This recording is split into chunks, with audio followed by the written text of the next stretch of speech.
Hello friends, welcome to A2O Academy. This is third video on fundamental rights. If you have not watched first two videos, please go and watch it. ये सारे videos आपके last minute revision के लिए बहुत important, बहुत ही helpful होंगे. So today let's continue with fundamental right and we will see right against exploitation. Under this there is two articles, Article 23 and Article 24. Article 23, Prohibition of traffic in human being and forced labor. दो चीज़ की बात होती है यहाँ, Prohibition of traffic in human beings and forced labor. This rights is available to both citizen and non-citizens. हम लोगों ने पहले वीडियो में देखा है कि कौन कौन से राइट सिर्फ सिटीज़न के लिए है, कौन से सिटीज़न प्लस नॉन सिटीज़न के लिए है. So article 23 is for both citizen and non citizen. Protect individual from both against the state and private person. Protect करता है against the state and private person, दोनों के अगेंस्ट प्रोटेक्शन है. Exception, as we have already seen, fundamental rights are not absolute, so exceptions होंगे. So article 23 का क्या exceptions है, let's see. Article 23 permits the state to impose compulsory service for public purpose. State can impose compulsory service for public purpose. Example, military service, social service, for which state is not bound to pay. This is important. Compulsory service for public purpose state impose कर सकता है and state is not bound to pay for these services. अब हम लोग देखते हैं दो word, begar and force labour. Begar means compulsory work without remuneration. This means compulsory work without any payment, any remuneration. Forced labor means compelling a person to work against the will. Forced labor, compelling a person to work against will, his or her will. Article 24. Article 24 prohibits employment of children below age of 14 in any factory, mine or any hazardous activities like construction work or railway. Keyword here is hazardous. So Article 24 prohibits employment of children below the age of 14 in any factory, mine or any hazardous activities. Next, it does not prohibit employment in any harmless or innocent work. See,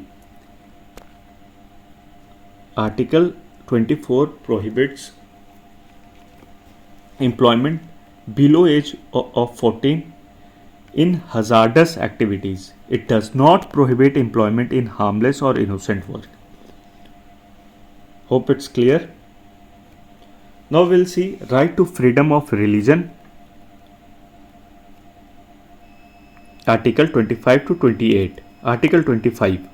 All persons are equally entitled to freedom of conscience and right to freely profess, practice, propagate religion. 3 P's, just remember 3 P. Profess, practice and propagate religion. Right to propagate does not include a right to convert. It is important. Right to propagate does not include right to convert another person to one's own religion. आप propagate कर सकते हैं, but आप convert नहीं कर सकते हैं जबरदस्ती खुद के religion में. Forcible conversion impinge on the freedom of conscience. It's clear now. Forcible conversion impinges on freedom of conscience. Covers religious beliefs, that is doctrines, and religious practice, that is rituals. So Article 25 covers both religious doctrines and religious rituals. Wearing of kripans is to be included in the profession of Sikh religion. This is Another important thing that wearing of kripans is to be included in the profession of Sikh religion, and Hindu includes Sikh, Jain and Buddhist. So these are given under Article 25, available to all citizens as well as non-citizens. Exceptions क्या है article 25 के? Public order, morality, health and other provision relating to fundamental rights. Now let's look Article 26. Every religious denomination or any of its section shall have the following right. अब यहाँ पे बात हो रही है religious denomination या religious denomination के any of its section के rights के बारे. क्या क्या राइट्स रिलीजियस डिनोमिनेशंस को दिए हुए हैं, क्या क्या राइट्स उनके पास है? पहला, right to establish and maintain institution of religious and charitable purposes. Second, right to manage its own affairs in the religious matter of religion. Okay, right to establish and maintain, then right to manage its own affairs. Now next, right to own and acquire movable and immovable property. Fourth, right to administer such property in accordance with law. So 4 rights है religious denominations के. क्या क्या है? Right to establish and maintain institutions, right to manage its own affairs, right to own and acquire movable and immovable properties, right to administer such properties in accordance with law. Now, next is Article 27. No person shall be compelled to pay any taxes for promotion or maintenance of any particular religion. The key word here is any particular religion or religious denomination. This means state cannot compel any person to pay any tax for the promotion of any particular religion. Prohibition prohibits the state in favoring or supporting one religion over the other. Taxes can be used for promotion or maintenance of all religion, but not any particular religion. Taxes can be used, but for the promotion of all religion, not a particular religion. Article 27 prohibits only levy of taxes, not fee. This is important. यहाँ question आते हैं. Article 27 prohibits only levy of taxes, not fee, and it says that no person shall be compelled to pay taxes for promotion of a particular religion. अगर बात सारे religion की promotion की हो तो कर सकता है, लेकिन पर्टिकुलर रिलीजन की हो तो नहीं कर सकता. Next is article 28. No religious instruction shall be provided in any educational institution wholly maintained out of state funds. ऐसा कोई एजुकेशनल इंस्टीट्यूशन है जो कि wholly maintained out of state fund है, तो वहाँ no religious instruction shall be provided. Not applicable to educational institutions administered by the state but established under any endowment or trust, requiring imparting of religious instruction in such institution. Article 28 distinguishes 4 types of educational institution.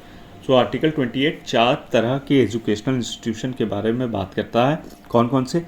Educational institution wholly maintained by the state. पहला category wholly maintained by the state. यहाँ पे religious instruction completely prohibited है. क्यों?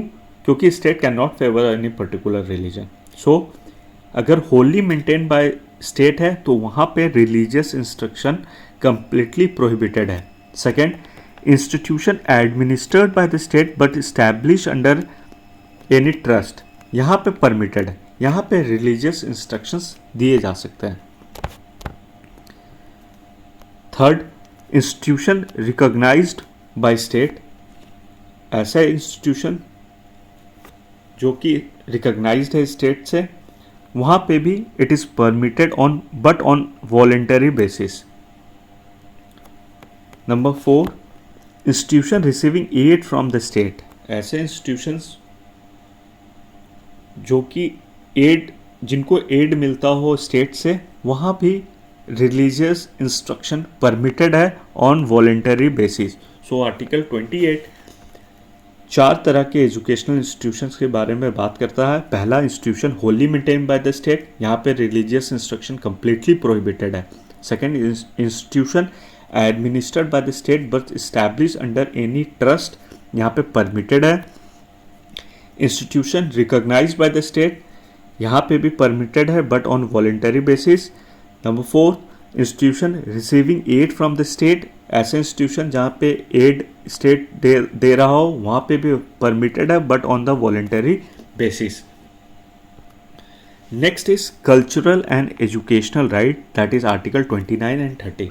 Article 29 बात करता है protection of language, script and culture of minorities.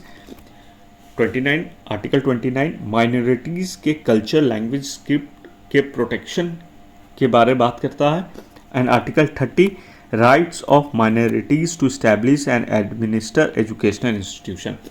So this article 29 and 30 is for minorities, उनके languages को कैसे प्रोटेक्ट किया जाए, स्क्रिप्ट को कैसे प्रोटेक्ट किया जाए, कल्चर को कैसे प्रोटेक्ट किया जाए, ये सारी बात करता है।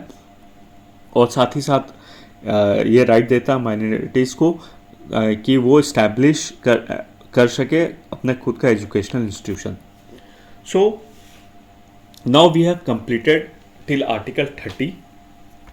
In next class we will see article 32 and we will try to complete fundamental rights. अगर आप लोग को कोई भी डाउट हो so please join our Telegram group और वहाँ पे अपने डाउट्स पूछ सकते हैं। Thank you.